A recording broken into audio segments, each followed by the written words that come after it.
Welcome to the Yahowah blog. This will be a continuation of our program on Appalling Twistianity. Before I get to return to the concluding lines of the 89th Mizmor, which conclusively prove that Christianity is a fraud, as it does prove Judaism is a fraud as well, I'd like to speak to the events of yesterday and today. I am apolitical, which means I don't really care two hoots for who prevails in a political election anywhere in the world. I am anti-religious. I condemn all religions with great passion because God hates religion, and that's my job. So with that introduction, I will also tell you that when I criticize someone, it should be known that I don't fit the typical pattern. If I'm going to criticize someone on the right, it's not because I'm on the left. If I criticize somebody on the left, it's not because I'm on the right. I do not participate in politics, but I do criticize politics. And I typically leave my criticism of politics for those things that affect my interests. And my interests are the survival of the state of Israel, the safety of Jews worldwide, the acknowledgement of Yahweh by name and his zeal to get people to walk away from religion, and the very salvation of the planet. So I care about things like the Ukraine war because I know how dangerous it is to the very survival of humankind. Yesterday, a social influencer, a man that I never listened to, and ever once, I didn't even know who he was, to show you how out of that circle I am, but his name was Charlie Kirk, was assassinated. He is being called by MAGAs as the greatest voice for truth and hope in the United States. The reason I never listened to him is I don't care for social influencers. I think that the whole thing is a ridiculous racket. And I never once listened to any one of his shows. Now that's changed because he is the face of X and of Facebook today. And I am on these platforms for a singular reason. My job is to awaken Israelites, Jews, to the realization that Yahweh has a name, it's Yahweh, and that he has a beloved son, our Savior and King, and it's Dowd and not Jesus. And that there's very little time left for them to get their perspective right, pursuant to God, because we only have 8 years before the Messiah Dowd returns. And I have written 35 books to prove my conclusions in this regard, 5 of which do the most comprehensive job ever in disproving the notion that Allah was a god, or that Muhammad was a prophet, or that Islam is anything more than a death cult. That series of books is called Goddamn Religion. They're all free at yadayah.com. Collectively 4,200 pages of irrefutable evidence. I've done the same thing to Christianity with 5 volumes, just shy of 4,000 pages of absolute proof that Jesus never existed, that Paul conceived him, and that Paul was a demon-possessed liar. That series is what we're talking about here in our Rainbow Studio. I've also written 3 books, the Babel series, to prove that rabbinical Judaism is a farce. Although I will tell you, rabbis do a very fine job of that on their own when you just post their claims.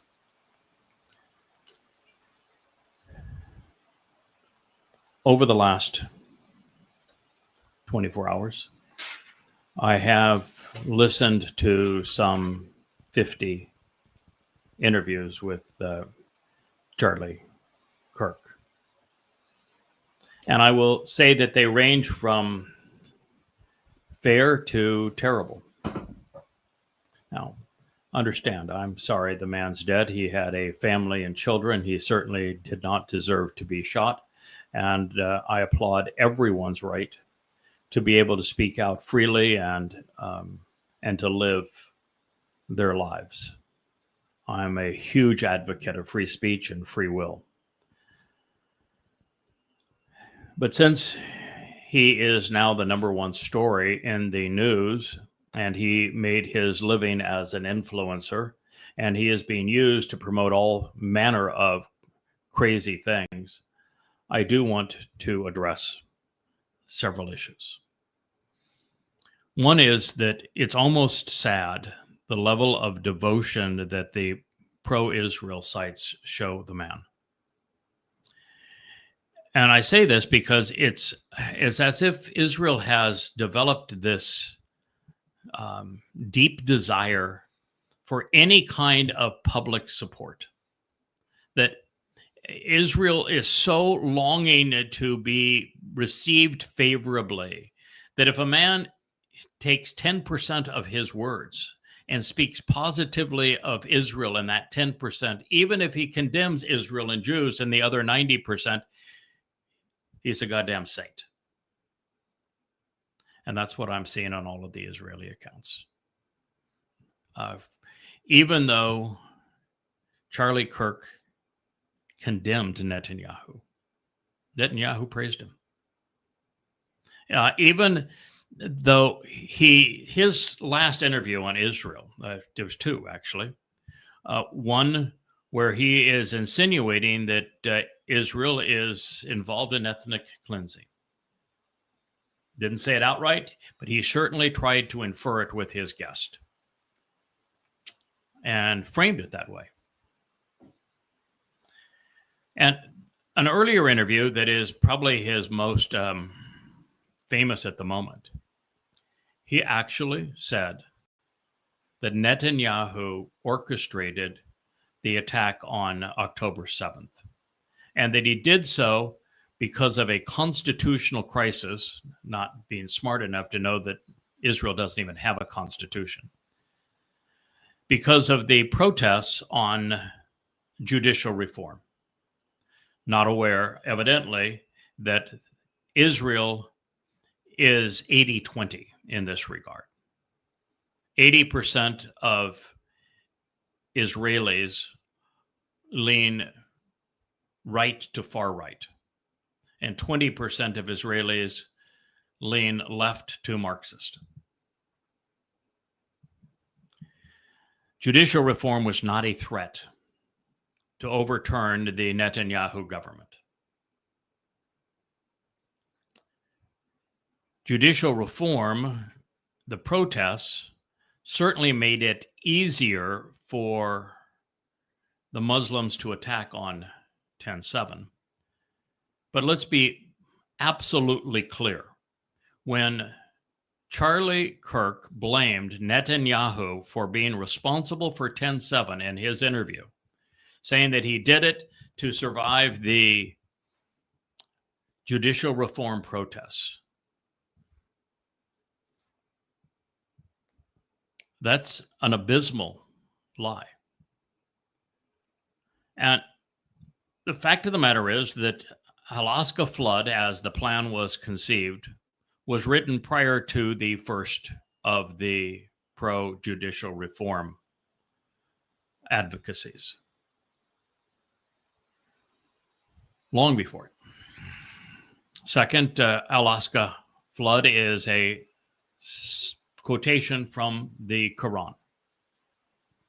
It was an entirely Muslim plan. Now, while Netanyahu can be blamed for the government's exceedingly slow response to 10/7, and so can the Mossad, so can the Shin Bet, so can the IDF. You know, if I were empowered, I would have fired every leader of the IDF, every leader of the Mossad, every leader of the Shin Bet, and the entire Netanyahu government. I would have fired them all, because of their unwillingness to respond to what had become a reasonably obvious threat, They had the document for Alaska flood and took 8 to 12 hours to respond. I think it's tragic. So I'm going to say that the response to 10/7 was horrid.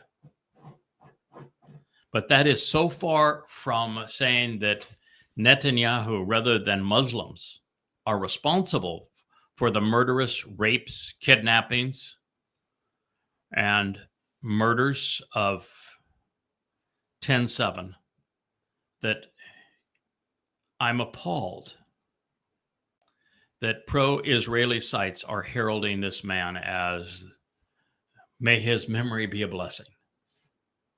There's something deeply wrong with Israel that you can't make these kinds of moral judgments anymore.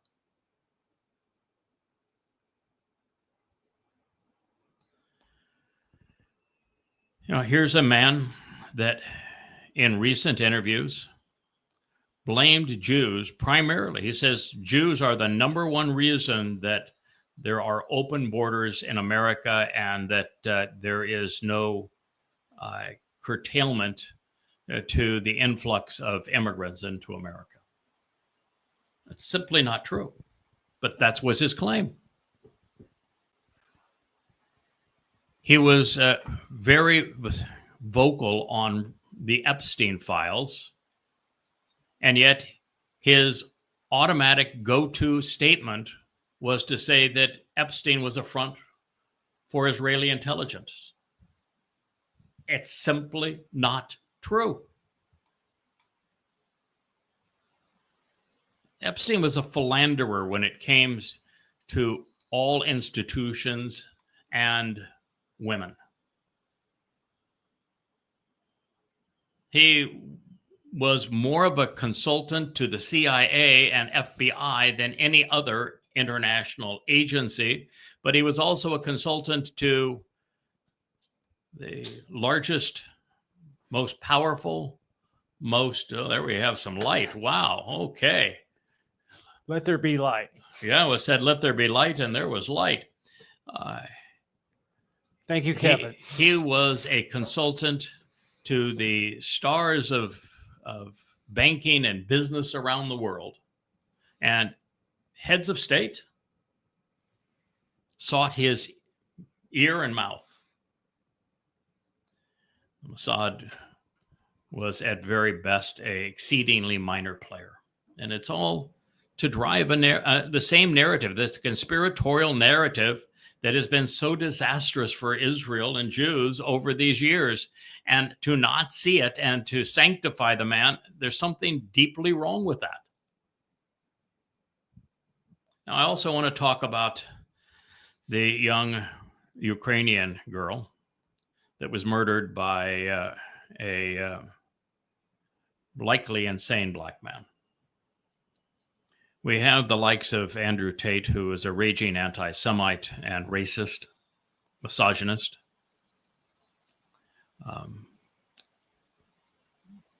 Echoing Elon Musk's appeal to invest tens of thousands of dollars each, millions all total, in billboards with her image. Why? I mean, it's sad that she was killed. She didn't deserve to be killed. But the fact is that her murder was essentially meaningless in the overall scope of things. It was a one-off by an insane man. He didn't have a sinister plot. He wasn't part of a conspiratorial group. He wasn't living out a religious jihad fantasy. He wasn't an enraged Marxist.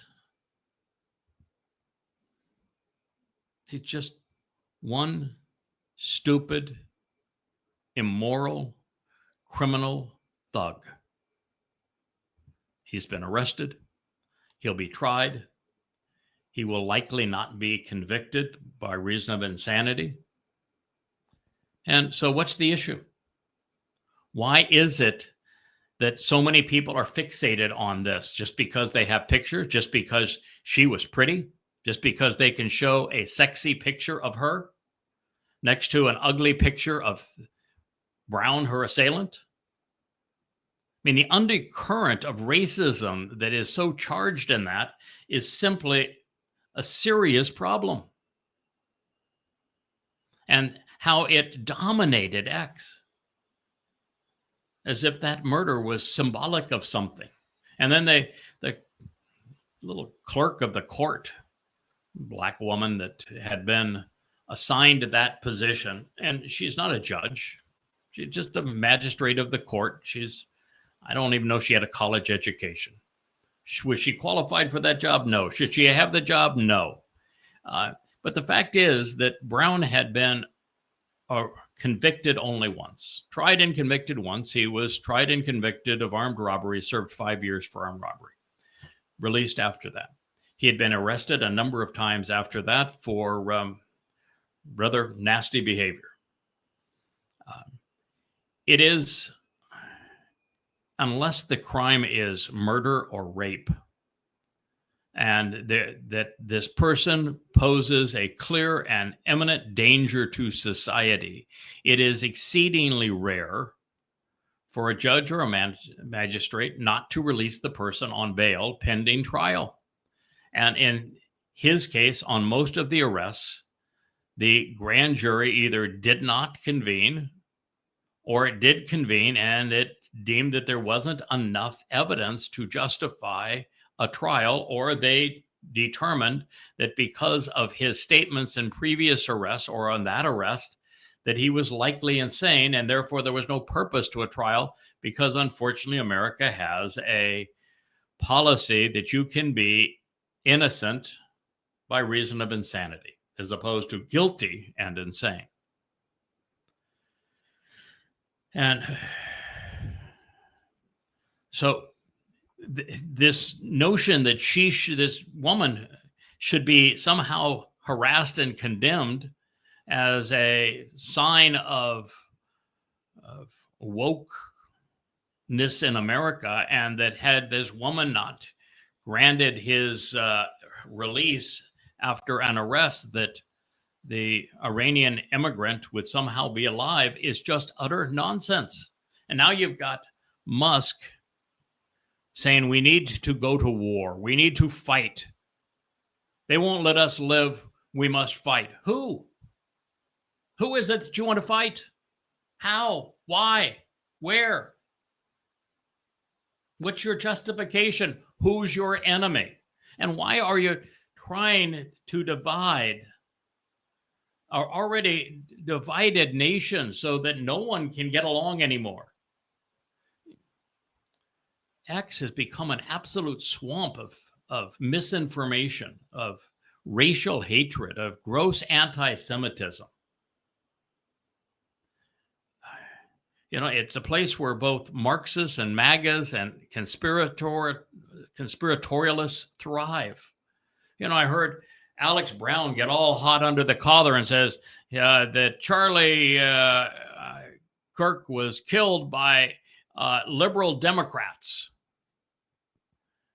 And then you see the other side of X. Charlie Hurt was killed as a Mossad operation by Zionists. And the sites that are promoting this kind of nonsense have hundreds of thousands or millions of followers. I don't think I've ever been quite as disgusted with humanity as I have been under these two incidences. I mean, again, I feel sorry that the young lady was killed. It's an absolute shame. And when you look at Brown's personal history, his brother and his father, I mean, it is just one disastrous, immoral, vicious act after another. Horrible people. Something is seriously wrong in that family. The world would have been better off without them. That is for absolute sure. And I'm not a fan for liberal judicial policies that have been promoted throughout America, and particularly in liberal environments, and the whole DEI initiative. I think it's repulsive. But if that is your foe, then don't fight it with guttural, racist overtures. Don't fight it with portraits of the killed Ukrainian girl. Don't fight it with the portraits of a lowly magistrate. Fight it by saying, this is the consequence of appointing liberal judges who have no commitment to justice or the Constitution. Identify those judges that you think don't fit your narrative, and promote elections for replacements and for district attorneys and all the other kind of political people that run for office. But I'm here to tell you, you're going to fail. You know why you're going to fail? Because America is growing considerably more liberal. Why? Because the last 2 generations have been indoctrinated in Marxism to the point that they're incapable of morality and incapable of forming an intelligent conclusion about anything. And so you're going to lose.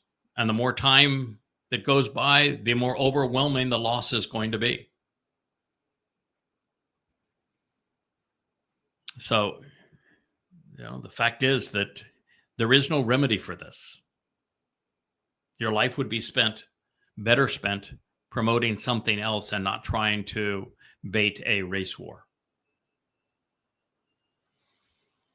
As for Elon Musk, I was so impressed with Elon a year ago and all that he had achieved. I thought he was the greatest mind and inventor I'd ever seen in business, ever. And I thought that he was going to make X a bastion of free speech. Come to find out, X is the most restrictive, least free, most corrupt, anti-Semitic and racist, untruthful of all of the social media platforms. It's the worst, not the best. And it's gotten worse progressively. And when Elon Musk made the grave mistake of supporting Trump and got involved in politics, of which he was really bad, he put a target on himself. He did what he should not have done. I begged him at the time. I was new to X. I wrote letter after letter to Elon and saying, this is what's going to happen to you around Trump. And it happened exactly as I said and when I said it would. And yet he doesn't seem to have learned the lesson. There's something that happened with him a year ago that he is not recovered from. And here's a man that had all the potential in the world that I thought should be admired, and he's just made a mess of it. And he's egging people on now to go out and fight. Fight whom? How? Why? Where? I just thought that you ought to hear why I'm so frustrated with social media, why I'm so frustrated with the way America is responding. And all the while, you have 2 other problems that are deeply concerning. One is the continued confabulation by Donald Trump and the fact that he is owned and operated by Qatar and Saudi Arabia. His response to the Israeli botched attempt at killing the top Hamas operatives, and I've got no problem with Israel bombing in Qatar to kill Hamas, but if you're going to do it, you damn well better get it right, and it appears that they did not. But Trump's response to that was horrid. It's almost like he was looking for the chance to bail on Israel, to demand an end to their war to capitulate to Hamas and then agree to a fake Palestinian state in the upcoming United Nations conclave. What he had to say was deeply, deeply troubling. And yet I didn't see a single pro-Israeli site pick up on it.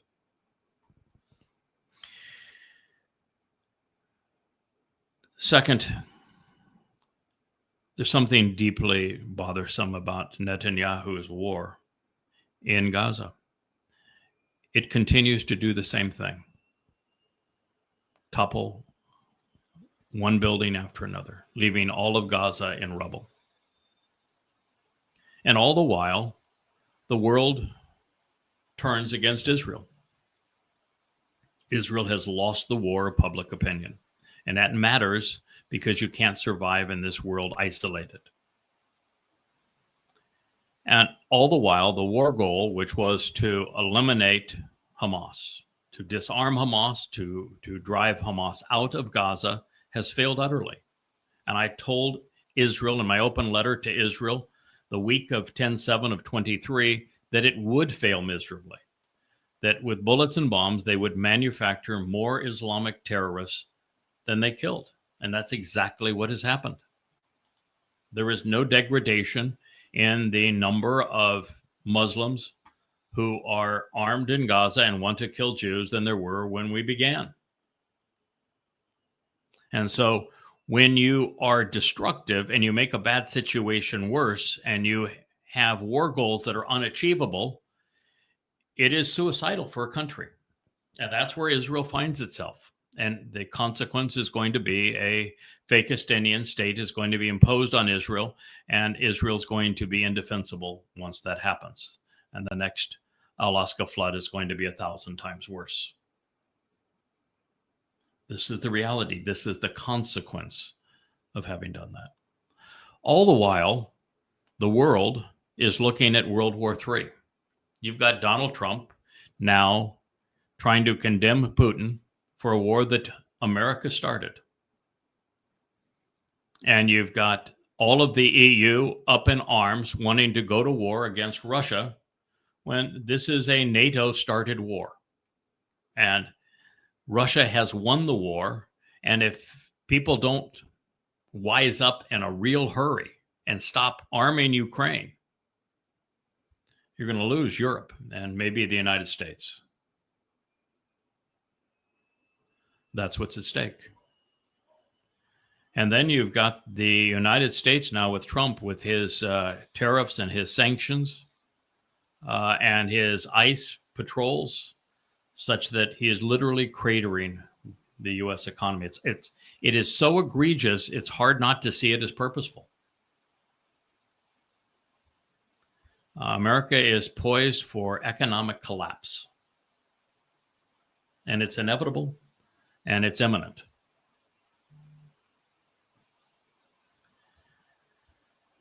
So that's what I wanted to get off my chest before we began. I'm now going to return to what Yahowah said in his concluding comments in the 89th Mizmor.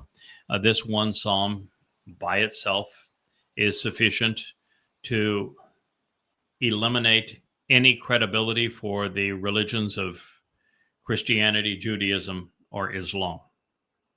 It is a powerful testament to Yahweh's enduring love and support for his firstborn and only son, Dowd David, for his chosen one, Dowd, for the former and returning king, Dowd, for our Savior, Dowd, for the one who enabled the benefits of the covenant, Dowd, for the one who served as the sacrificial lamb of Passover, Dowd. It's not hidden. It's not symbolic. It's laid right out there that Dowd is the Messiah. He is the Son of God. He is our Savior, and he is the former and returning King.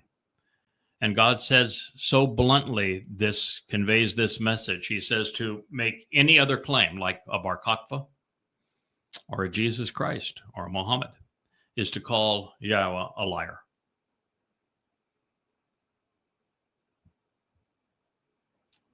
So Yahweh's concluding statements, they speak volumes. He is declaring for all of us to recognize that his love, his affection, and his mercy are best demonstrated and understood when we consider his relationship with his beloved Son, our Messiah and King, Dowd. Further, the covenant is most accurately presented, affirmed, and verified when we examine Dowd's participation through the lives and through his lives and through his lyrics. And this all begins with Gara. Father and Son have invited us into the covenant family, and we have been, I should say, Kara. Kara is to be invited, to be welcomed, to read, to recite. It is the basis of the Moed Mikre. The Mikre is plural for Mikra, and Mikra is Ma and Kara combined, which means to ponder the implications of these invitations to meet with God. So Father and Son have invited us into the covenant. We have been called out of this world so we can be welcomed into the seventh dimensions of heaven. By reading and reciting the word of God, we find Father and Son summoning us to their side. When we capitalize on what they have done through the Mikre to deliver the benefits of the covenant, we grow exponentially. Dowd has shown us the way. Those who are going to escape this planet alive, follow him. Yahweh will remain attuned to Dowd forevermore because he loves him as a father loves a son. God said, Chesed ane wa bereth ane aman lahu. My unwavering love, unrelenting devotion, and enduring mercy are truthfully presented and reliably endure with him as part of my covenant family. That being the case, you should not be awaiting an unknown Messiah, Israel. That being the case, you should not be worshiping a false Messiah, Christians. Even when they act up, parents seldom tire of their children. And when a child grows up to devote themselves to the betterment of the family, when they're about their father's business, every moment is a cause for celebration. This is not only why we have children, it is why we exist. It's why God created us. According to Yahweh, Dowd is the most interesting man in the world.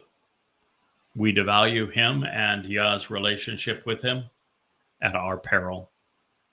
By contrast, if we do as Yahweh does and Shamar, closely examine and carefully consider his every word and deed, we will endure forever. God wants us to follow the example he has set. He said that he Shamar Dowd, that he closely examines and carefully considers everything about the man. And when we do the same, we will enjoy the same result. Based upon what Yahweh has to say about Dowd, it is prudent that we listen to him and follow his example. He said, this is God speaking, I will establish his seed, that which he sows, preparing his offspring for the harvest, Zerah. Through the restoring witness and by way of the eternal testimony forevermore, Layad, as an everlasting and enduring witness. His throne, his position of power and seat of honor will be equated to the days of heaven. Ka Yom Shamayim will be as time in the spiritual realm, which is everlasting. Mizmor, lyrics to sing, Psalm 89:29.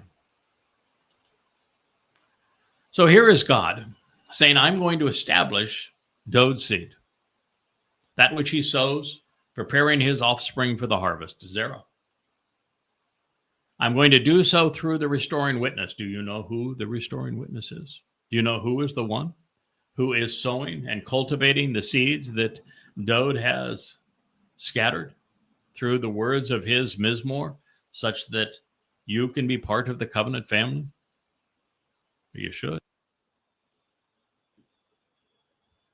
Do you know why Yahweh is saying that he is establishing Dowd's seed, preparing his offspring for the harvest? Do you know what the two harvests are? Do you know that they are Bokurim, Shabua, Teruah? Do you know what occurs on those dates? Do you care? Do you know why a restoring witness was called to convey this message to you? Why would God say that Dowd's throne will be equated to the days of heaven, of Shamaim, if it were not true? And how does time flow in the seventh dimension? It doesn't. All time exists in the seventh dimension. Heck, just by the time you get to the fullness of the fourth dimension, all time exists. And the seventh dimension, it's even hard to imagine how Dowd's throne is going to be so extraordinary. It's, from the three dimensions that we're in now, it's infinity times infinity times infinity times infinity to get to the seventh dimension. And that is how he's equating the throne of Dowd. It's not the throne that you would find of the seat of St. Peter and the Vatican. No, this isn't the throne of some potentate in the United States, the throne of Donald Trump when he goes takes a dump. No, that's not what we're talking about here. This is a throne that is positioned in Shamaim, and it belongs to Dowd. If heaven's throne belongs to Dowd, how can there be a Bar Kokhba? How can you have a Jesus? How can you have a Muhammad? How can you have a New Testament, a Quran, or a Talmud? God is saying Dowd's seat of honor is equated to, is like the days of heaven where time exists forever and is so expansive that it would boggle our comprehension to even conceive of it. Not just saying that Dowd has a throne here on earth, which he will, but his seat of power is in heaven with God. Oh, by the way, how is that possible? Since Paul said that not only was Dowd dead and buried, rotting in his grave, but that he was excluded from heaven. Why did he say that? Why did he lie in that regard? Because he had a lie to sell of his own. He had the lie of Jesus Christ to sell. And so he had to rob everything that was said about Dowd and give it to his pretend God. But guess what Mizmor he never cited from? The 89th. Why? Because it condemns everything he had to say. He didn't cite from the 22nd either, because it tells you exactly who was the one who was crucified in 33 CE and who went into hell to save us. They didn't even quote Isaiah 9. You know why they didn't quote Isaiah 9? Because it tells you the name of the son who was given to us. His name is Dowd. The covenant's children are the beneficiaries of what Dowd has sown, and as such, we are his offspring. The legacy of the harvest he enabled. Through the Son, the Father has conceived the perfect family. He is the one looking forward to raising us while sharing all that his Son has to give. As a result, the Son's place of honor and his offspring shall endure forevermore as the covenant's children. It is because Dowd fulfilled Pesach, Matzah, and Bokurim. And by fulfilling Pesach, Matzah, and Bokurim, he made the souls of the covenant's children immortal. He perfected our souls by carrying our guilt and depositing it in Sheol, never to be seen again. And then he signed our adoption papers so that as the Bakor, firstborn, we could join him as Bokurim, firstborn children. These are what equates what he has done to the days of heaven. And to this end, Yahweh intends to deploy a restoring witness, and he has now deployed him. He has chosen him. He has educated him. He has enabled him. And you're listening to him. And he is in love with the author of the eternal testimony. And he is devoted to his beloved son. This song needs to be sung. We now know that the spiritual abode of God has a seat of honor, indeed a throne, one with Dowd's name written on it. Therefore, not just throughout the millennial kingdom will we expect to see Dowd shepherd his flock, but in heaven as well. Now, the reason that that's important is that as we approach Shabuah, Towrah, Kippurim, and Sukkah in years 2026, 2027, and 2033, a year from now, 2 years from now, 8 years from now, there are different kinds of people. There are the covenant members who are going to have access to Shamayim. They'll become seven-dimensional. Those are the beneficiaries of the Shabuah harvest and the Towrah gleaning. And Dowd will be our king in the spiritual realm of Shamayim. Then there are those who will be brought into Jerusalem, both Goyim and also Yehudim. They're different classes and different purposes that will receive the benefit of the sacrifice of the Adam of Parah on Towrah, so they can enter the millennial Shabat as mortals. Now, they're going to be extraordinary mortals. They're going to be cleansed and prepared to be in God's presence come Towrah and Kippurim for Yahweh's and Dowd's return, and they will enter the millennial Shabbat and enjoy the conditions of Eden. But they will not be immortal. They will not start as covenant. They have a lot to learn, to accept, to understand, to acknowledge, to act upon before they can be considered covenant. And God's going to want to filter out the souls that don't belong. And they're going to have children, and they're going to be put through the same process. And then there's going to be Goyim, who are the workers of the millennial Shabbat, who have been brought there because they were not overtly political or religious, and therefore they were salvageable. And the same thing will be true for them. And so Dowd will be the king of this mortal remnant of Yisrael, just as he is the leader of those who are covenant in Shamayim. And so it is important to know that he is going to be enthroned in both places and for all time.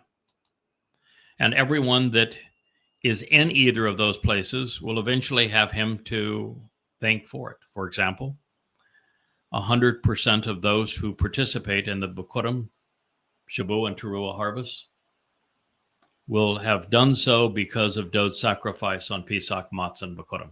We will all be grateful to him. We will all owe our lives to him. That's going to put him in a pretty good position. Now, as relates to this millennial gathering of mortal remnants of Yisrael and the Goyim, they are going to witness Yahweh authorize Dowd as his king for his people. And they're going to see Dowd come back as brilliant as the sun, as Elon in God's presence. And they're going to see the covenant family respond to Dowd and to Yahweh. They're going to witness all of this. They're going to experience Dowd's leadership in Eden. But it's only those who ultimately capitalize on what Dowd did in Pesach, Matzah, and Bikurim and become covenant that are going to be allowed into Shamayim, and then they will come to revere and respect Dowd with the same degree of devotion and zeal that we do, the rest of us.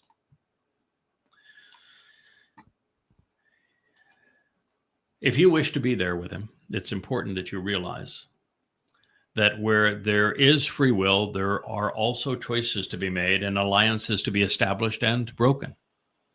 Job chose wisely, electing to closely examine and carefully consider Yahweh's Torah, his 119th Mizmor Psalm, and also the 19th, but particularly the 119th with its 22 stanza alphabetic presentation of the Torah remains one of the crowning achievements of his life. I would encourage you to consider it as it is presented in the Torah teaching volume of An Introduction to God, free at yadayah.com. For those not as well informed, for those misled by the likes of Paul, Akiba, and Mohammed, or by Marxists or MAGAs, they will face the consequence of having chosen poorly, and in particular, Yehudim, the direct descendants of Dowd. This is what God says.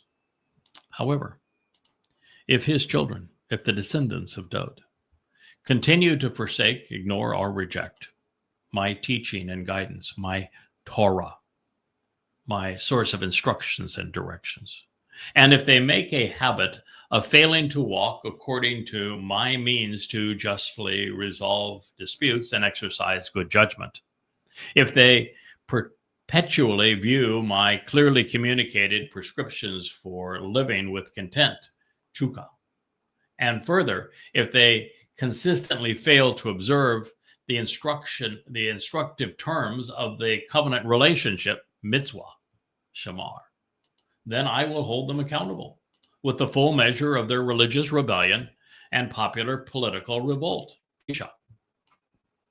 Now, this is stated by God, knowing what Dowd wrote in the 119th Mizmor, because Dowd in the 119th Mizmor uses 4 terms to describe the way that the Torah should be understood, should be observed, and 3 of those 4 terms make their way into this statement.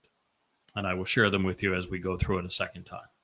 So God is saying that this opportunity awaits those who respect what Dowd has achieved, who closely examine and carefully consider everything that Dowd has written and accomplished in his lyrics and lives.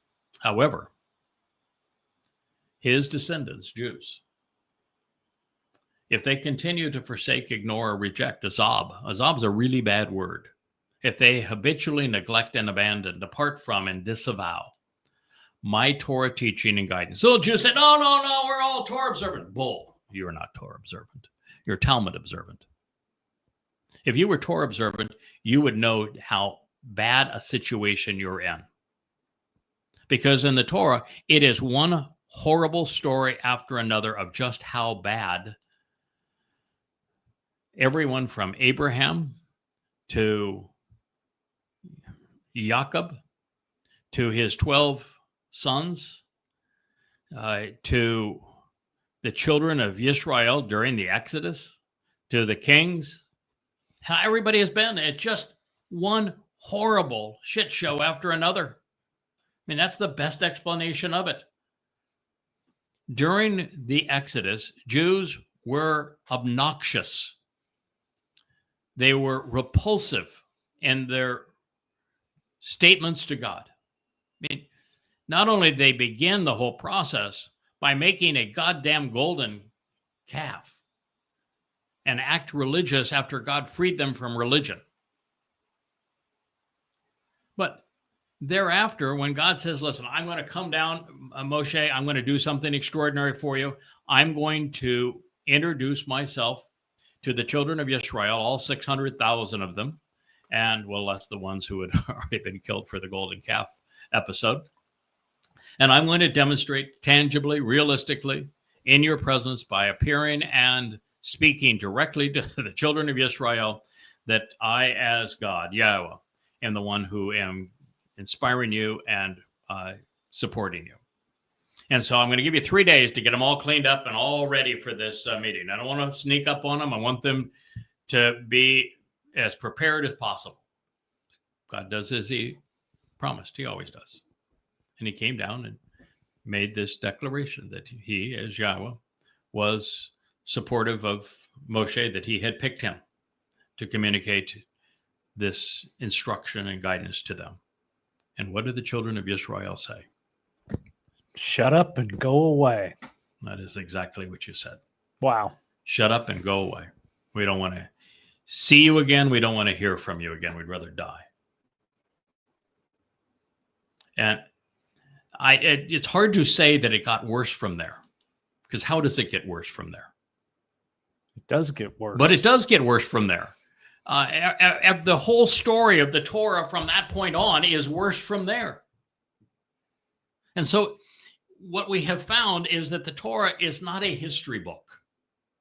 It's a prophetic book. It doesn't just speak to Israel the way Israel was, but to the way Israel is.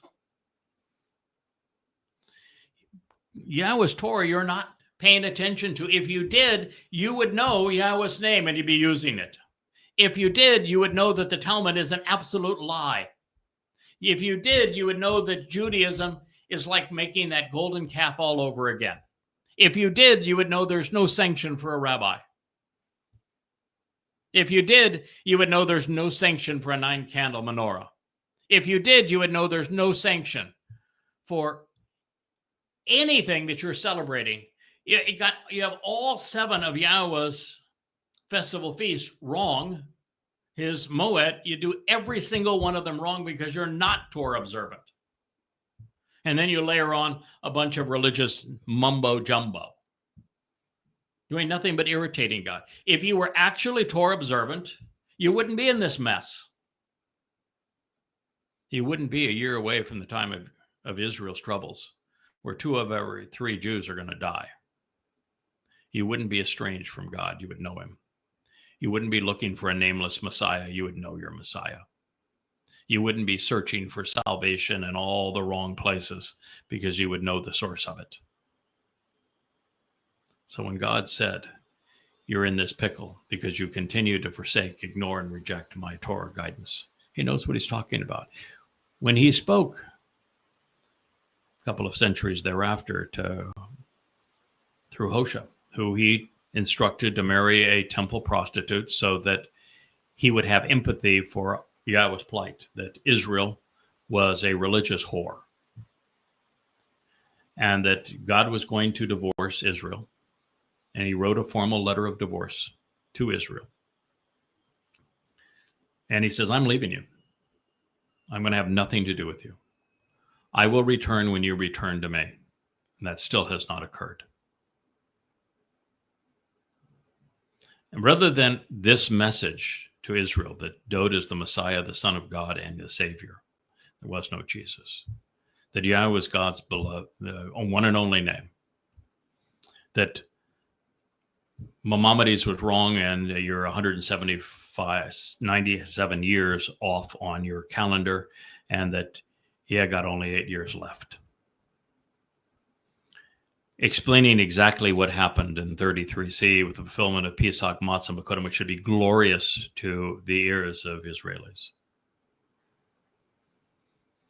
The fact that God has made a promise that he's returning to Israel, and that there will be a mortal remnant of Israelites who are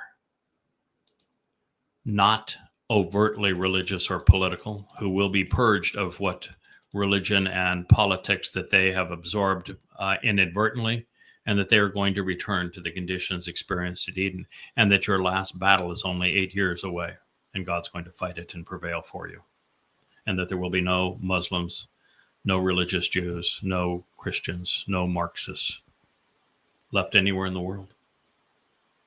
And you would think that to being able to prove that would be embraced by Jews in Israel. And yet I get rebuked. It's just like every one of Yahweh's prophets. They've never been accepted. They're always rebuked. Dowd was not accepted. He's God's beloved son. Moshe was not accepted. Jews turned on him, trashed him, tried to stone him, wanted to condemn him to death. It was so bad, Moshe agreed. He says, God, why don't you just kill me? These people are obnoxious. I can't handle them. No one can lead them. And you're still doing that to this day.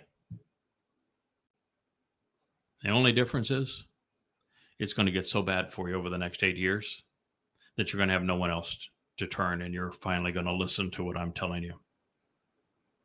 That's the only difference. The fact is, they all gave up. I'm not going to. No matter how obnoxious you continue to be. Spit in my face and see if I flinch.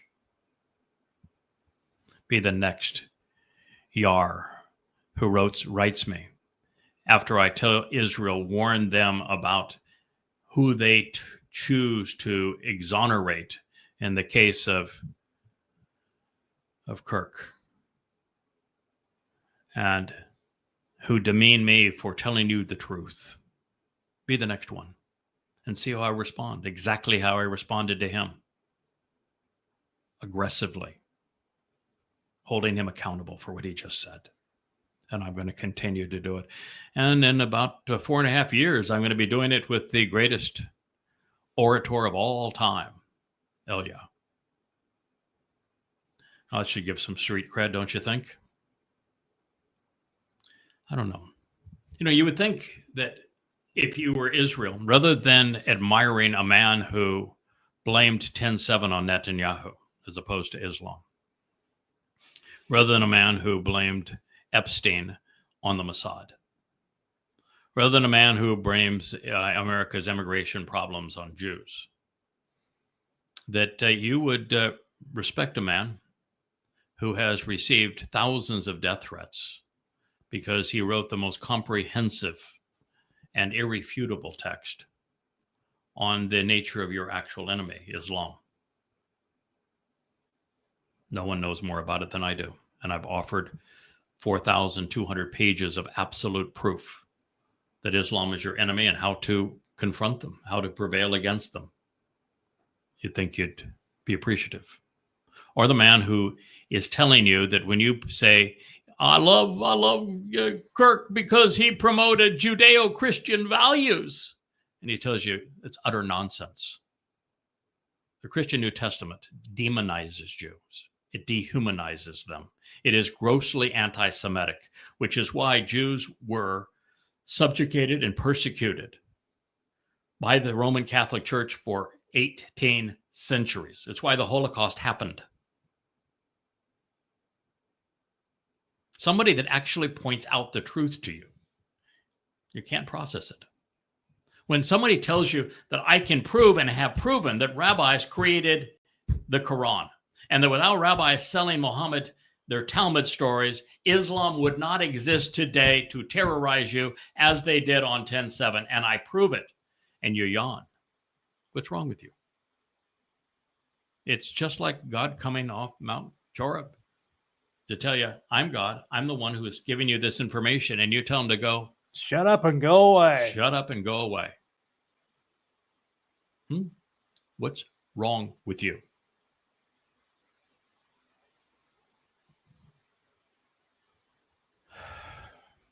Not only do they ignore my Torah, by the way, it's not Moshe's Torah. It's not the Jewish Torah. It's not law. It's from Yara. It means source from which instruction, direction, teaching, and guidance flow. You've been lied to by the rabbis on that too, haven't you? And if they make a habit of failing to walk, and Judaism is called halakha, the walk, and yet they're walking away from God. They're not following the walk that Yahweh prescribed. What is the walk that Yahweh prescribed? It is opening the door called life, Pesach, stepping across the threshold of matzah into Bikurim, through Shabuah and Teruah to Kippurim for the benefit of Sukkah. And you don't know what a single one of those 7 steps represent. You don't know when they were fulfilled or will be fulfilled or by whom or why. You don't know anything about walking to Yahweh. You're walking away from him. He says, according to my means to justly resolve disputes. Mishpat. Oh, that's a tremendous part of Dowd's 119th Mizmor. And you haven't got a clue what the word means. Do you know the word is a compound of 2 very simple words? My, which means to ponder the implications of something, and Shafat, to judge, to decide, to exercise good judgment, to resolve disputes, to be discerning. So what is God saying? You're not paying any attention to my Torah guidance, and you're failing to walk according to my means to resolve disputes. Again, Pesach, Matzah, Bakurim. Rather than death, you have life. Rather than being guilty, you are not guilty. Rather than being estranged, your family. As a result of Pesach, Matzah, and Bakurim, and Dowd fulfilled all three in 33 CE. He not only wrote in first person about how he was going to do that in the 22nd and 88th Mizmor. He's not only acclaimed for having done it throughout the prophet Yeshaya, Isaiah, but he himself came as Gabriel, God's most courageous and compassionate man, and capable man, and told us exactly when, why, and where he was going to arrive in his second of three lives to fulfill Chag Matzah, giving us the exact date in 33 CE, 600 years in advance, even describing in his own hand how crucifixion kills 700 years before crucifixion even existed. And you can't put it together? To understand that is God's means to justly resolve disputes, and you can't put this statement together with what God has just said about his beloved son, Dowd, and his role in all of this? Why are you unable to think your way through this? Why can't you, Mishvat, exercise good judgment? If they perpetually view my clearly communicated prescriptions for living with contempt. Chuka. It's from chuk. Chuka means to engrave, means to cut in. It is a prescription for living. What are the prescriptions for living? They are the conditions of the covenant, which is the very next word here, which is mitzvah. It's not a mitzvah. There is no V sound in the original Hebrew vocabulary or alphabet. It's a wah. It's mitzvah. It speaks of instructive terms of a relationship. They are the six or the five terms and conditions of the covenant. You have to meet them to be part of the covenant. It's not a Jewish thing. It is a Torah thing. And they are all laid out in Bereshith, Genesis. And I've written 3 volumes just to explain them to you as to what those conditions are. And it is the chuka, this inscription of these engraved prescriptions for living, which you need to consistently observe as the terms of the covenant relationship that matter. And if you don't, you're excluded. You're going to die. If you are a rabbi and you lead people away from it, you're going to go to Sheol. If you practice a religion that cares nothing about them and steals God's beloved son and Messiah from him, well, if you're just fooled by it, your soul will simply die upon your death. If you promote it, you're going to Sheol. There's a lot at stake here. This is God speaking to you. You need to pay attention. If you don't care, then just go away. Stop being a rabbinic Jew. Stop being a Christian. Stop being a Muslim if you don't care what God said, because it's obnoxious to say that your religion is based upon the Torah and the prophets and then contradict what God said. That's being obnoxious. That's upsetting to God. That is irrational. That is immoral. That is inappropriate. If you want to have a religion and you want to pretend that your religion has no correlation whatsoever to the creator God of the universe, to the God of the Torah, the prophets, and the Psalms, go ahead, but that's not Christianity, because Christianity misappropriates everything he said and twists it. That sure as hell's not Judaism, because they do the same thing. That's not Islam, because, well, that's a copy of the Talmud, and therefore it does the same thing. The 5 conditions of the covenant are to walk away from Babylon, which is this integration that of religion and politics that is so confounding to people. to walk away from your family's home, which is the family of man, and societal customs, to walk away from your country, which is this notion of patriotism and politics. You must walk away from those things before you have any chance of coming to know God or being part of his family. You can't be in heaven and be religious. Full stop. You can't get to heaven if you're overtly political. When I expose and condemn the likes of Donald Trump, I'm telling you that if you're overtly political and you're a MAGA and you worship this fool, this pervert, then you are excluding yourself from heaven and distancing yourself from God.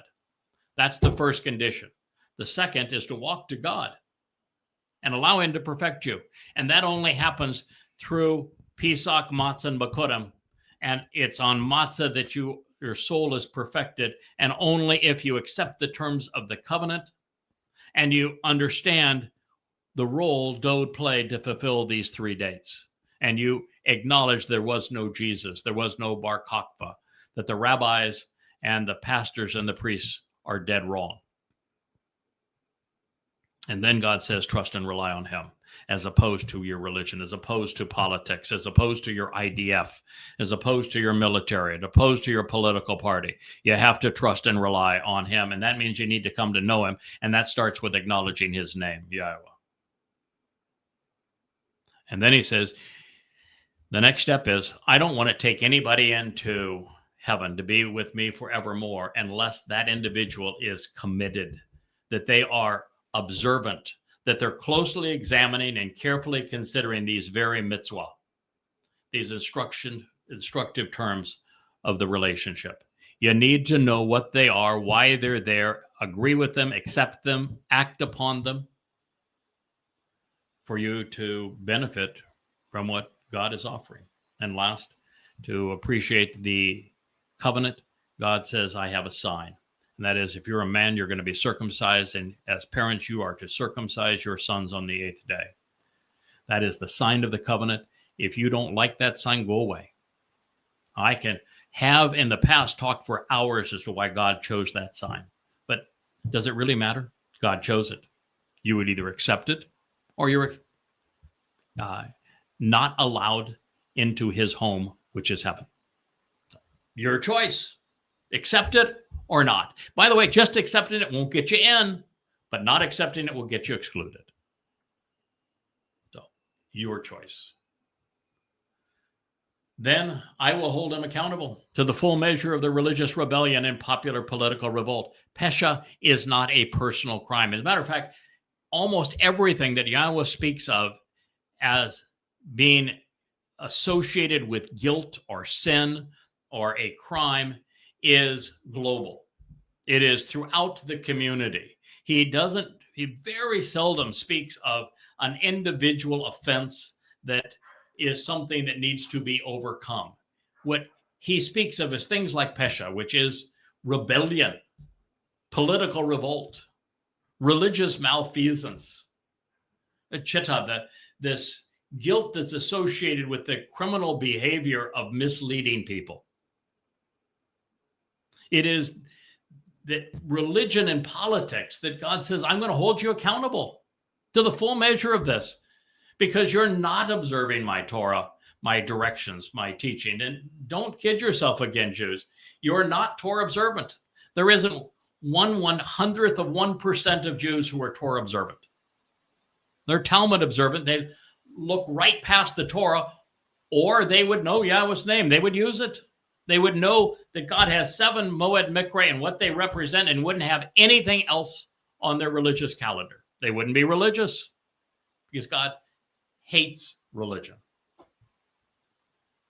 The consequence of their deviation from the way and of their religious corruptions, Awon, their perversity, their depravity, their propensity to twist, will be a pestilence which causes widespread death. That's God's view of politics and religion. And I don't think there's any people on earth that are more political or religious than Jews. And second unto them would be if you wanted to combine religion and politics, it would be Muslims and it would be MAGAs. And the truth is, Marxism has been turned into a belief system. It has all the same passions and vicious responses of belief systems. So you got the Marxists, the MAGAs, the Muslims, Judaism, Christianity, all of it. All of it. God calls it a widespread fungus from which many people are going to die. Oh, by the way, do you know the name of the man that Yahweh called the plague of death? Because he named a man that he said would be the plague of death. He actually named the man who he said would be the plague of death, and then described the reasons he called him that, detailing his life 666 years before he wrote his first letter. That would be Shaul. Yeah, Paul. Also known as Paul. Yes, he introduces himself as Shaul, but he is Paul. He is the author of the first 14 books of the Christian New Testament. He's the one who conceived the concept of a gospel, and the first two gospels, Mark and Luke, are the gospels according to Paul. He's the one who created the myth of Jesus. God called him the plague of death, calling him out by name as Shaul, being the plague of death. So according to God, souls who neglect God's Torah guidance die. The consequence of ignoring Yah's teaching is to endure the plague of death. To reject God's guidance is to be held accountable for your own decisions, your words, and your actions. There is no getting around this. Not with the Talmud, not with Gospels, certainly not with the Quran. And remember, this instruction from God is being offered at the midst of a song sung solely to introduce us to the importance of Dowd as the Messiah, as the Son of God, as our Savior, as the sacrificial lamb of Passover, as the chosen one, as the man who made the benefits of the covenant possible. The Torah is the key to heaven, and it is held by Dowd. It opens heaven's door, providing the means to resolve the disputes through Passover and unyeasted bread, along with an introduction to the Mikra within the Torah, where we find Yahweh's clearly communicated prescriptions for living. Just as Pesach and Matzah lead to Bikurim and make Shabuah and Teruah possible. We Teruah in advance of Kippurim to enjoy Sukkah with Dowd's father and with ours, now reconciled and at home. To deviate from Yahweh's Torah teaching through religious rebellion has a devastating consequence, causing widespread death. Consider the fate of Jews, just since the failure to accept Dowd's guidance in this regard as proof. Over the last 3,000 years, it has been dreadful. There are no shining white moments. I mean, yeah, you had a brief period with a couple of kings. It might have lasted weeks, maybe 6 months, and then was back to the same old religiosity and politics. And it was one attack after another, one devastating blow after another, being a slave here, being a slave there. It's the story of what happens when we not only as a people reject what God is offering, but thumb our nose at him. Israel, you've been given the bird to God for 3,000 years. Now, those who are infected by Paul's plague of death will also die as a result of it. The New Testament is dead wrong. Annulling the Torah, forsaking, ignoring, and rejecting Yahweh's teaching and guidance is asinine. There is no cure for stupid on this scale. There is no salvation for those who fail to observe and appreciate God's means to resolve disputes through the Mikra, or who hold his clearly communicated prescriptions for living in contempt. The same is true for those who would use replacement foolology to erase the legacy of the Messiah and the Son of God. which is the utter complete basis of Christianity. Without replacement foolology, there is no religion. Yahweh's mercy is afforded to the thousands amongst billions who embrace the instructive terms of his relationship agreement. It's our choice, but we will be held accountable for those we continue to make these choices that we continue to make about father and son. Those who would ignore or forlorn what was attributed to Dowd to salvage their religious beliefs are just simply not listening. They're not thinking. They will either change their minds or they are out of their minds. Now, continuing to speak of his beloved son in first person, the voice singing Dowd's song is Yahweh, God. And he said, accordingly, well, my unwavering love, enduring devotion, unmitigated favoritism, affection, and generosity, chesed, I will never remove or withdraw from him, because I will never communicate something which is not true, nor will I ever contradict my steadfast commitment to the truth. Holy mackerel. Excuse my swearing. Don't mean any harm to mackerels, and holy is a religious term and it means deceased. So probably a wrong response, but pardon my indiscretion. That was Mizmor 89:33. I should have just said, wow. Probably an overused word in this case, but think of this in context. God has just spent some 20 statements where he has said, Dowd is everything. He is my son. He is the Messiah. His throne endures forever. He is the former and returning king. He is my chosen one. He is the one who enables the Mikre. He is the Zeroah and therefore the sacrificial lamb. He is the most set apart one, that he is the object of my devotion. And then God says, you're all going to pay a dear consequence by not paying attention to my Torah guidance. And that I have prescriptions for living, and I have instructive conditions of the covenant for you to partake in, and you need to start exercising good judgment regarding these things. And if you don't, I'm going to hold you accountable. And then he goes right back to my unwavering love, my enduring devotion, my unmitigated favoritism. I will never withdraw or remove from him. Put those things together. That means the Torah is being fulfilled by Dowd. That means that Dowd is providing the means to resolve disputes. That means that Dowd is the living embodiment of what it is to mitzvah, to know the terms and conditions of that covenant relationship, that he embodies them. That's what this means. Now, I shouldn't be the first person to figure that out or tell you that, but that's what it means. That means that God is never going to change as it relates to Dowd. That means there can never be a Bar Kokhba. There can never be a Jesus ever associated with God.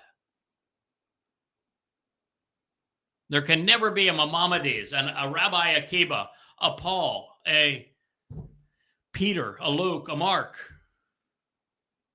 Muhammad. Never. Because God is never withdrawing from Dowd, who is the Messiah, who is the Son of God, who is the former and returning King, who is our Savior. He says, I will never communicate something which is not true, nor will I ever contradict myself. And what is it that is required in Christianity? Because there is not a single statement about Jesus anywhere. Not even a hint of a Jesus. Not a single prophecy related to a Christ or to a Jesus. They have to rob everything God said about Dowd. And how do they do that? They contradict what God said. That's what they do. Your entire religion, Christianity, is based on a negation of this statement. Everything. There is nothing to the religion that isn't a contradiction of what God just said. It's that blunt. And can't you see it? Why does faith trump evidence and reason? Why would you believe Paul over God? Why is the same thing true with rabbis? Why is there a single follower of Judaism? I mean, you listen to what Jews say about Judaism, and you just want to shake your head and say, nobody can be that stupid. Really? You're claiming this is the basis of your religion, and you attribute it to God when God said the opposite about everything that you claim? I mean, you're claiming that God was senile. You're claiming that God couldn't remember what he said one moment to the next. You're claiming that what God said doesn't matter, that you're free to override it with whatever it is that you wish to impose. And while you are free to do those things, Stupid is as stupid does. It comes at a hell of a consequence. Literally, a hell of a consequence. And God wasn't finished. I will never dishonor. I will never betray. I will never poke holes in. Lo chalal. I will never defile by treating as if it were common and thus not uniquely special, holding in contempt, sullying, or desecrating. And I will never perforate, creating loopholes and which violate the nature of Berethani, my covenant family. Well, if God says that, how can there be a new covenant? How can there be a New Testament? How can there be a gospel of grace? How can there be a church? How can there be a Christian? God's saying, I am never going to dishonor. I will never betray. I will never poke holes in. I will never violate any aspect of my covenant family. What, you want to call God a liar? But that's what's required for Judaism, for Christianity, and for Islam to exist. You're calling God a liar. The covenant reigns supreme. There is one of them. The terms and conditions were narrated with Abraham. I've just shared with you what the 5 conditions are. They were all enabled by Dowd's fulfillment of Pesach, Matzah, and Bakurim. They're all explained in the Torah. There is no other source of the covenant other than the Torah. Without the covenant, there is no life. Without the covenant, there is no earth. Without the covenant, there are no people. Everything God created was for this covenant. And the firstborn of this covenant is Dowd David. You understand that? That when you start reading the story of God creating the universe and of the earth and of conceiving life and ultimately conceiving man and placing Adam and then later Chawah in the garden, it's all about God having a family. The story of the flood is about the same thing. The whole purpose of Abraham and Sarah and Yishak and Jacob is exactly the same thing. And it's the story that is the heart and soul of Bereshith, Genesis. I mean, it is half of the book is this one story of the establishment of the covenant family. And God said, I got one of them. And the one I have, I will never sully. I'm not going to change it. I'm not going to poke holes in it. And that means there can't be a renewed covenant. There can't be a New Testament. There can't be a Jesus. There can't be a Christ. There can't be a Christian. There can't be a church. There can't be a Bar Kokhba. There can't be a Rabbi Akiba. There can't be a Talmud. There can't be a Zohar. None of it. And we literally cease to exist without this covenant. It is the only means to eternal life.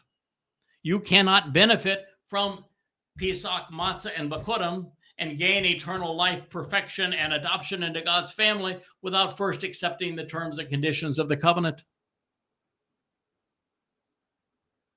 God says, nor will I ever alter, disguise, or change. Walo Shana. I will never rearrange, modify, adjust, or duplicate that which has gone forth from my lips. That means there can't be a second covenant. There is one. Period. End of conversation. No possibility of a Christianity, no possibility of a Judaism, no possibility of an Islam. One covenant. God's not going to alter it, disguise it, or change it. Not for you, not for anyone.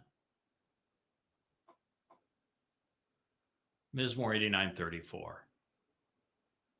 Oh, and then, my friends, this is what God says next. Echad, there is only one. Does one mean? One. That's all it means. That's what I thought. Echad, one. There is only one. To whom I have affirmed the truth by having made a promise. Shabat. Kodeshani. By my uniquely set apart nature. If not to Dowd, the beloved, then you're calling me a liar. Then I have communicated that which is not true and is deceptive and false. And I will have failed through deception and delusion. Mizmor lyrics to be sung, 89:35. Checkmate. Checkmate's over. Just over. You can take Judaism and throw that damn religion in the trash where it belongs. You can take Christianity and send it off to hell.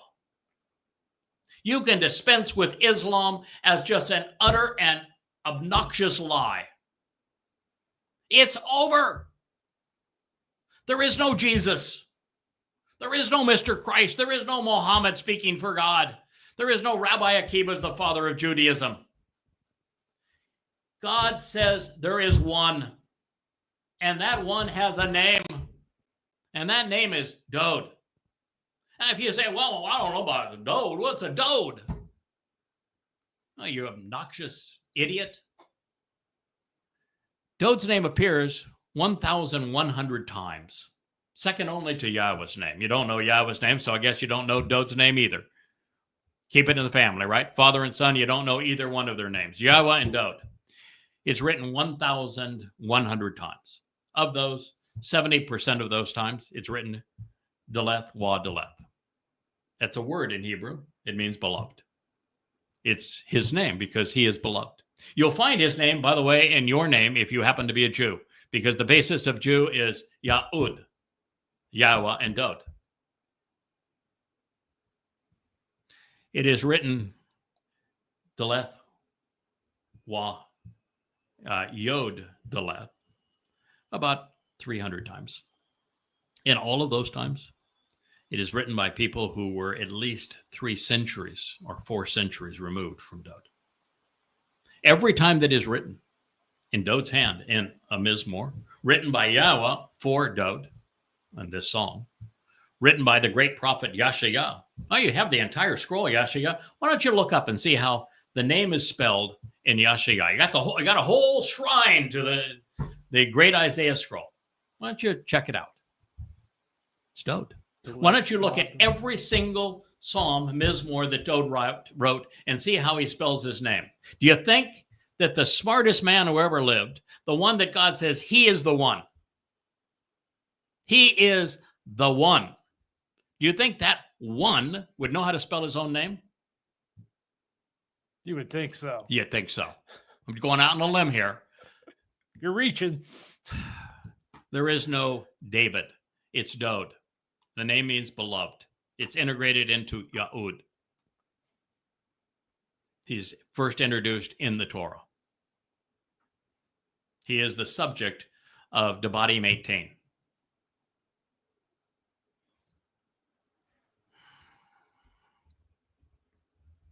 There is only one, to whom I have affirmed the truth by having made a promise, by my unique set-apart nature, and if not to Dowd, the beloved, I will be proven a liar. Do you think God lied? No. Ever? But let's just, No. Okay, let's just pretend that God lied. Just for a moment, just for arguments, I'm going to play devil's advocate here. Okay? Let's pretend that God lied. Then could the religion of Judaism be true, since it claims that they're Torah observant and that their Talmud was arguments on the Torah. No.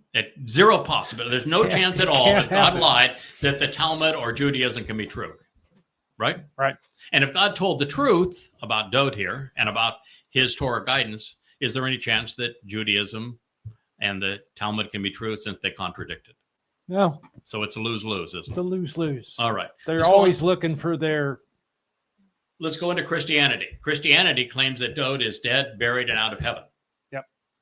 And that Jesus was the Savior, and that Jesus was the Messiah, and Jesus was the Son of God.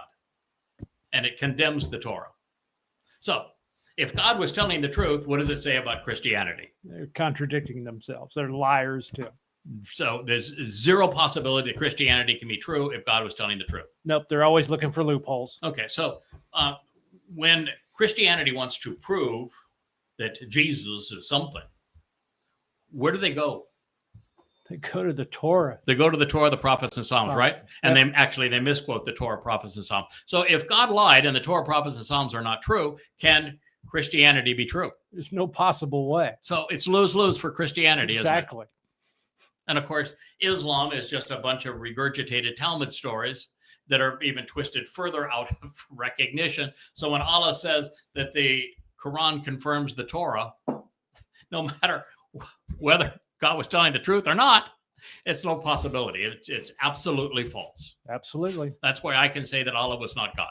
Absolutely. And that I can say Muhammad was not a prophet. And I can say that Jesus never existed. Exactly. And you know something? No one can prove me wrong, because I am absolutely right in all of those claims. And I stand with Yahowah.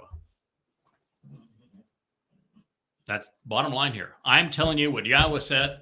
And based upon what Yahowah said, there was no Jesus. There was no Mr. Christ. There is no credibility whatsoever to the Christian New Testament, or to Rabbinic Judaism, or to the Talmud, or to the Zohar, or to the Quran. It's all gone. There is one that matters. He happens to be Dowd. He lived 3 lives. 2 he's already lived. He lived as king. He lived as the Messiah. And then he became the very Son of God by fulfilling Pesach, Matzah, and Bikurim when he came back 1,000 years later, and he wrote all about it. He's the only eyewitness to what he achieved, and he was an eyewitness 1,000 years in advance because he happened to be a prophet. And then he will return 2,000 years after that. Time is literally marked out on Dowd. He sits in the middle of time from being in the garden to returning to the garden. And then 2,000 years before the return, he fulfilled the first 3 Moed Mikre, and in year 6,000, he will fulfill the last of the Mikre. You can set your calendar by it. You can set your calendar by it. And you know exactly, because God's already said it, who is returning with him, and it is Dowd, and he is going to be as brilliant as the sun. He is going to be Elon, everything pertaining to the influence of God in our midst. It is one. There aren't 2. And the one has a name, and it ain't Jesus. It's Dowd. Now, you would think if you were a Jew, you'd be celebrating this. You've been lied to, you've been fleeced, you've been hounded, you've been controlled by the rabbis, and now I have proven that they're liars, and that the truth is available to you, and it's being freely offered to you, and it comes from the most Yehud of all Yehud who have ever lived. And now you know who your Messiah is. Now you know who your king is. You know when he's returning. You know what he's offering. You can live forever. You can be part of the covenant. You can enter Shamaim. All of this is being offered to you. You want to be obnoxious and spit in my face? Treat me like Moshe? Treat me like Dowd? You rebelled against Dowd. All of the men of Israel did. You rebelled against Dowd. You rebelled against Moshe. All the men of Israel did, even the women. You want to continue to be like that? Well, why don't you consider what happened to those who did? And maybe you want to make a different choice. I strongly encourage it. Now, by itself, this would rank among Yahowah's most influential statements. However, when it's combined with others he has made throughout Dowd's song, this 89th Psalm, God's citation speaks more pervasively and more passionately than anything ever said by God or man. These words are transformational. They are life-changing. Dowd is the answer. He is the one. Dowd is the answer. He is the one. Dowd is the Messiah. He's the former and returning king. He is the sacrificial lamb of Passover. He is the exemplar of the covenant. He is the one who enabled the covenant.